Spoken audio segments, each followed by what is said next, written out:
Hola, hola everybody, welcome back to my channel. Welcome back to my channel. My name is Roxanne. If it's your first time here, then welcome. Today I want to tell you about the books that I read in the month of April. I had such a strange reading month in April. I feel like I've read a lot, but I don't I'm not able to really remember much of it, and I don't know if it's just that maybe I was in a weird funk in the month or what. Maybe I'm just not as organized for my wrap up as I have been in the past few months, but so bear with me if I'm kind of a little bit all over the place. I think I'm going to start with the picture books that I read this year, or this month. So I read The Worrysaurus by Rachel Bright and Chris Chatterton, and this was a really cute picture book about a dinosaur who is pretty worrisome just in general, and just the way that he's able to overcome that, and it's super sweet. And I also read In My Mosque by Emo Yüksel and Hatem Ali. And I just read this today. It's a new picture book that we had at the library, and it was also really, really nice. It's just all about these kids and what they do in their mosque and the sort of culture that is present there and how they interact with their friends and their family and their religion, and it was really great to tell you. So I'll tell you about the graphic things that I read. So I read the Tea Dragon Society and the Tea Dragon Festival by Katie O'Neill, and they were absolutely amazing and so gorgeous, so beautiful. The artwork is exquisite. It just filled me with so much joy. I absolutely love it so much. I highly recommend it. If you're looking for something that's gonna give you a smile, it filled me with so much happiness. I cannot recommend it enough. I also read I Was Their American Dream, a graphic memoir by Malaka Gharib, and this is a YA graphic memoir about the author who is half Egyptian, half Filipino, and it's sort of about how her cultures collide, how she's trying to find her way of being, the way she feels pulled in multiple directions to be American or align with the religion and culture and food and everything of her mom's side or her dad's side, how she doesn't feel like she's really enough of anything, or whereas each of these sort of factors of her life view her as too little of what they are and too much of something else, and it's just sort of her grappling with her identity and who she is and trying to figure that out. And yeah, it was sweet, it was nice, it was a fun read also, and I appreciated it. The artwork I wasn't a huge fan of, but it was fun. It was just not my favorite. An artwork that I absolutely thought was lovely and beautiful and just was Feelings, A Story in Seasons by Manjit Tap. And yeah, so this is just her. It's using the seasons as a way to explore anxiety and loneliness and mental health through seasons, and the artwork is absolutely beautiful. It's a quick read because there's not a lot of words. It's really a lot of art, but it conveys so much emotion, and I thought it was absolutely beautiful. Loved it. And then I also read Smile by Raina Telgemeier. It was great. It's about the author's difficulties with some dental issues that she was having. She had an accident and some teeth were growing in either not in the right way or not at all, or they were too pushed in. And then she, in addition to that, had an overbite, so she had to get braces, and it's about her confidence and how she feels, and it's about coming into her own all the while she's going through this with her smile and her teeth and her dentition. And I thought it was great. It goes all the way from middle school through and takes us into high school, and we see her grow and find friends that better fit her life and who she feels more confident and comfortable with. So yeah, I highly recommend it. I'm gonna continue on with the other two in this series as well. So let me talk now about the things that I listened to on audiobook. I listened to Long Way to Freedom by Nelson Mandela, and this was really interesting. Got to learn more about apartheid and his actions and his activism and how everything happened. I would like to read more about it. Yeah, it was very interesting, hearing about his ways of thinking, his politics, the way he changed over the years. I recommend it. It's a pretty long one. I think a lot of times even the books are sold in 2 separate volumes, but it's worth it. I definitely recommend it, and I would like to read more history books of just in the topic. I started a few series. So I started a Noodle Shop mystery series by Vivian Chien. I read Death by Dumpling, Dim Sum of All Fears, and Murder Lo Mein, and I really enjoyed them all. I think this might be a new favorite cozy murder mystery. I liked our main character. I thought she had, you know, she's kind of the has to have her nose in it, all that all of the main characters of the cozy murder mysteries are, but I thought she was great to read. I thought she was fun. I liked her as a character. I liked the community aspect of it and the friendship. I liked the little cultural components that are interwoven in there, especially the family dynamics are really good. And yeah, I enjoyed it. I'm definitely going to continue on with the series, and I recommend it if you're looking for a cozy murder mystery.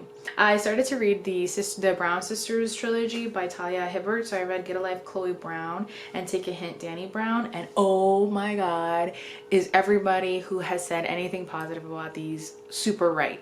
They are so amazing. They're so funny. They're so cute. They are so engaging. I absolutely love them so much. This is a new favorite series of mine for sure. I can't get enough of them. I can't stop talking about them. I highly recommend them. They're so fun. Talia Hibbert is autistic, so I wanted to read them because April is Autism Acceptance Month, and I love them so much. So the first book, Get a Life, Chloe Brown, is about a woman who has some chronic illnesses, and so she's lived a very cautious life because she's had to because of her health. So it's a way of her trying to get a life and become more independent and go out on her own, and how she meets somebody and falls in love, and love it. And then the second, which is Take a Hint, Danny Brown, is about her sister who is a professor, and she sort of has done away with the idea that she's gonna be in a relationship ever. She just kind of wants like fuck buddies, and she's totally fine with that. And then there is this like super amazing, lovely security guard who has a crush on her, and it's a fake dating thing, which I'm not typically into because if you all saw my things I don't like in books, I don't like things that give me anxiety, and lying and fake anything gives me anxiety. But the characters in this story are so good. Galileo, what are you doing? The characters in this story were so good that I sort of was able to forgive that and not think about it too much. Oh my gosh, it was so good. And the steamy scene in this book is so good. I was listening to it on audiobook, and I had to like pause and be like, I need a moment. Hold on. Galileo, what are you doing? Oh, okay. So I get him all these toys, right?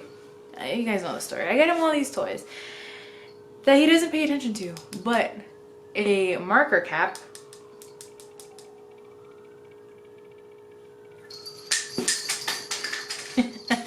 anything that like makes that clicky plastic sound and he can sort of play soccer with, he loves.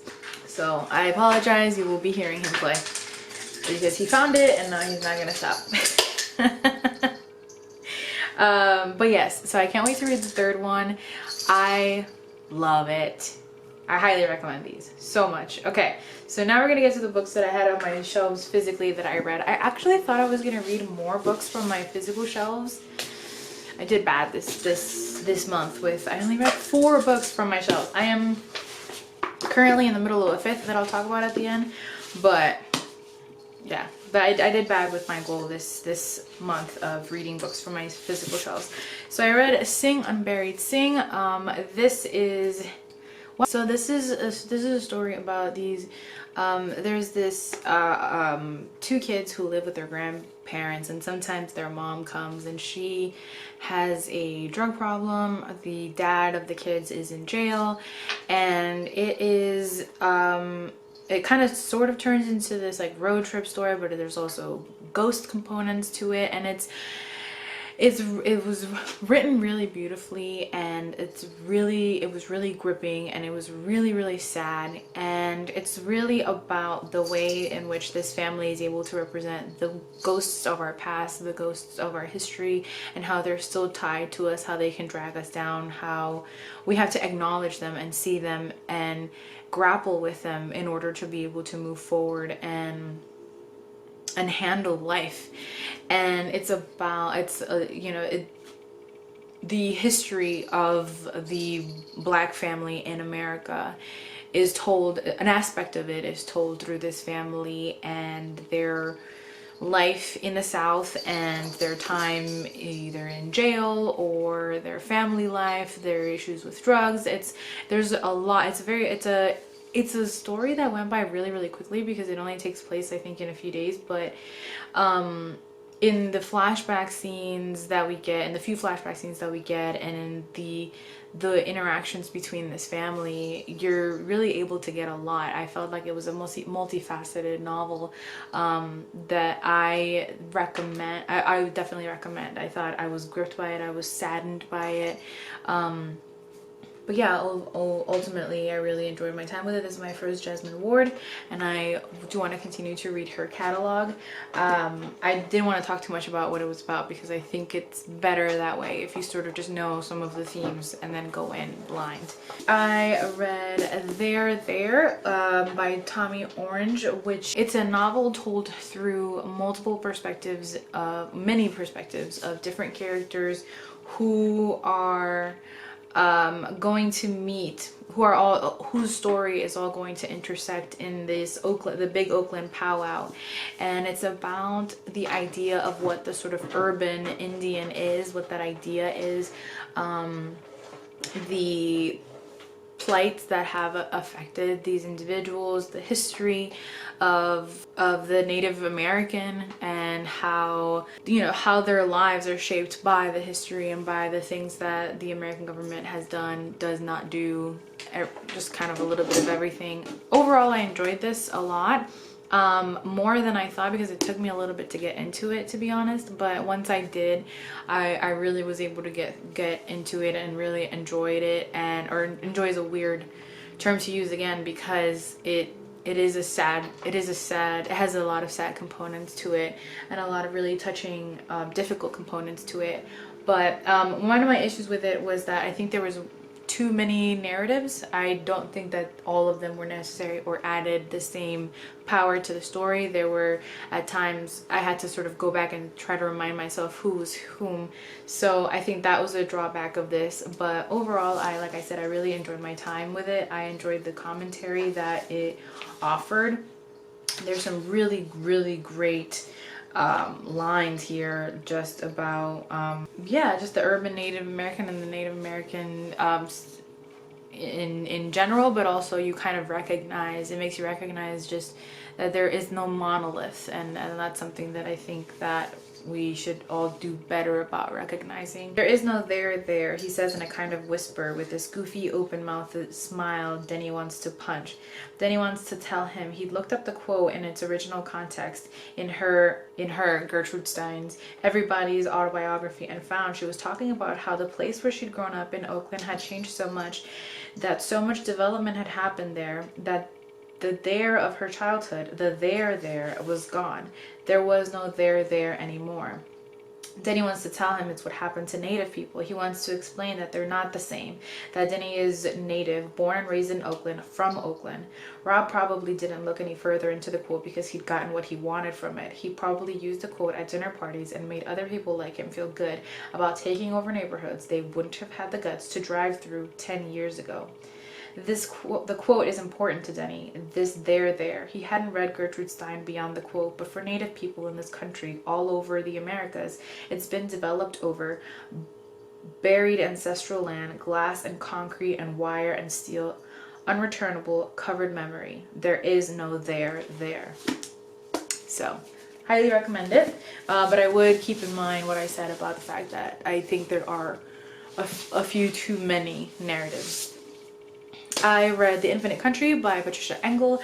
This is a story about a Colombian family with mixed citizenship status, and we get it is split over time. So we have some of the family in the States and some in Colombia, and it's about our main character, what's her name, Talia, who is trying to make her way to the airport to make a flight to go to the United States and be reconnected with her siblings and her mother. And I love this so much. It was really short. I highly recommend it. The writing is beautiful, and what like sort of gut punched me the most about this story is that we follow Talia as she's kind of put into different situations in which you almost think that you're sort of on the edge at all times, just waiting for something bad to happen, and you're waiting for something bad to happen throughout. And that made me realize how common it is, regardless of where the story took it, whether it went there or not. And I won't say to not really spoil much more of it than necessary, because like I said, I enjoy going into things blind.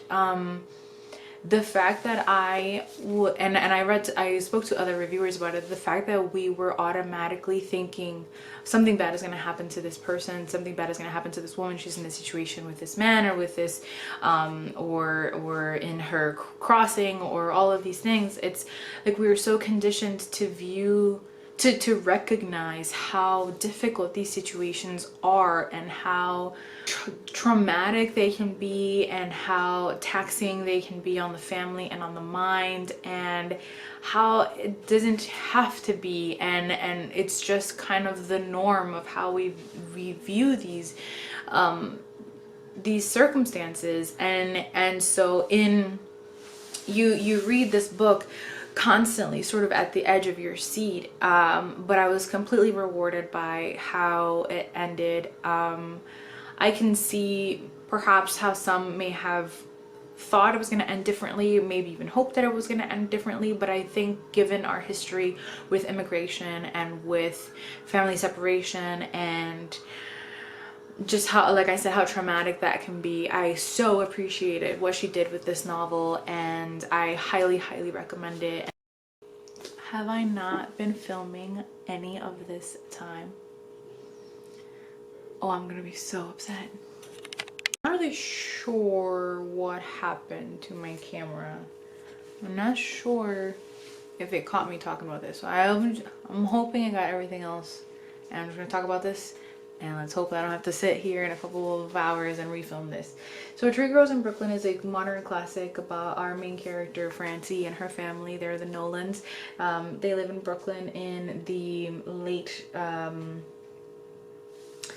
from 1902 to 1919, and it's a coming of age story, and I really enjoyed my time with it. Francie is such a sweet character. She's so innocent, and you sort of have to see how that a lot of that slowly is chipped away at, and a hardness comes about her that is actually also reflected in her mother's character, and you see that sort of commentary about how sometimes women have to harden themselves and become something that maybe they weren't supposed to become in order to survive and to live through trauma, or to just be able to protect their families and themselves. And I really enjoyed my time with Francie. It feels like you really do get to know her. You grow up, you see her grow up, and come into her own and become like a fully like a woman who really knows what she wants to do, and has agency and has a voice. And but it is sad to see that the softness that you see her with at the beginning of the novel sort of fade away towards as she gets older. She's an avid lover of books, and some of my favorite scenes is where she talks about going into the library and finding what she's going to read next, and speaking to the librarian, and how disappointed she is that the librarian isn't a sweet person to her, because she so just wants to have a loving, sweet, soft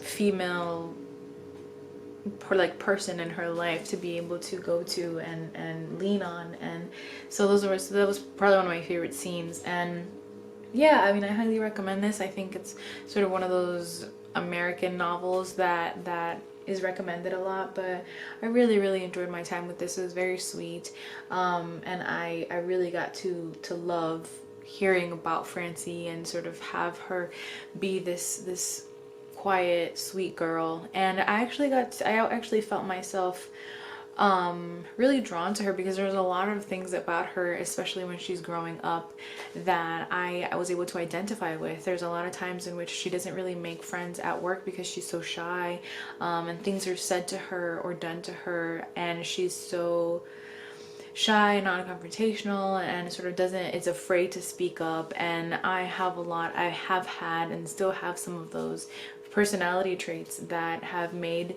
some aspects of life difficult. And yeah, I was really able to see those reflected in her, and I really felt for her because I have felt for myself in those ways. So yeah, if you're looking for a modern classic, if you're looking for a book about New York, or just something you know, you enjoy coming of age stories, I would highly recommend this one. There is inappropriate behavior towards children in there, as well as really negative talk about immigrants, which isn't surprising given the setting of the story. I am currently 118 pages into Withering Heights by Emily Bronte, and I'm enjoying this. I was hesitant to get into this because I have had people who's like, this is their favorite book ever, and then people who abhor this book. And I don't like the characters, I will say that for sure, but I'm curious enough about them to actually want to continue to read, just to see what happens. Like, I'm curious about the story and the plot and where the characters are taken. But I wouldn't say these are like my favorite characters by any means. These are not healthy relationships, but yeah, I'm definitely gripped enough by the story itself and the plot to want to continue to read it. So I am in the middle of that, and I also started Naked in Death. I started the In Death series by Nora Roberts. Don't ask me why. It's a 50 book series. I don't know what I was doing, but it was available on Scribd, the first one, so I just on a whim sort of decided to start listening to it, and I am only like 4 chapters in, so I'm enjoying it. It definitely tell that it was written in the 90s. There's some like weird sort of consent things that I haven't liked, but I do like the main character a lot, and we'll see how I feel about this first one before I decide whether I want to continue on with a 50 book series or not. But those are the books that I read in the month of April. My May TBR is already up if you'd like to check it out, see what I plan to read next. As always, thank you for watching and for listening. All my social media links are down below if you'd like to connect with me anywhere else. Love you guys.